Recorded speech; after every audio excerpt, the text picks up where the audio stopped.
Yaşıyorum ayrı düşüp gülümden, bir karardır dilim yardan ayrılıp. Ağlıyorum gözden hem de dilimden, bir karar men gülüm senden ayrılıp. Yaşıyorum ayrı düşüp gülümden, bir karardır dilim yardan ayrılıp. Ağlıyorum gözden hem de dilimden, bir karar men gülüm senden ayrılıp. Kaçan bolarken menin sana yetmegim, yollarına kızıl ve gül sevmegim. Kaçan tamam bolargam gitmegim, bir karar men yarım senden ayrılıp. Kaçan bolarken menin sana yetmegim, yollarına kızıl ve gül sevmegim. Kaçan tamam bolargam gitmegim, bir karar men yarım senden ayrılıp.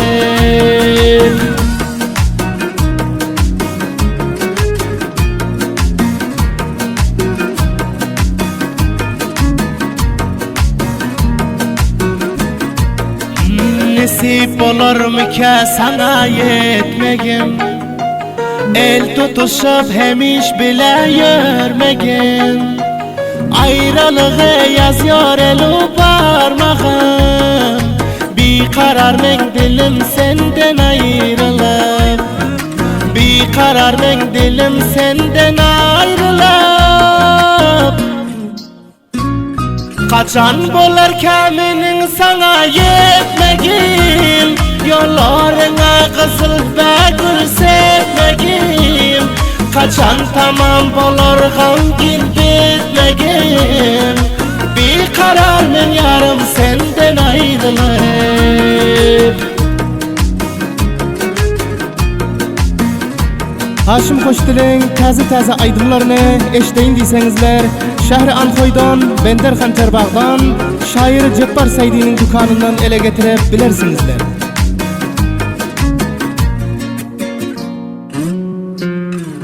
Haka tebdil bolar mı ki hiyalim, hemişelik bile bulsak diyenim.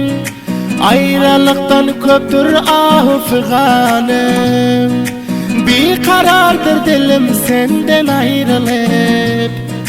Haka tebdil bolar mı ki hiyalim, hemişelik bile bulsak diyenim.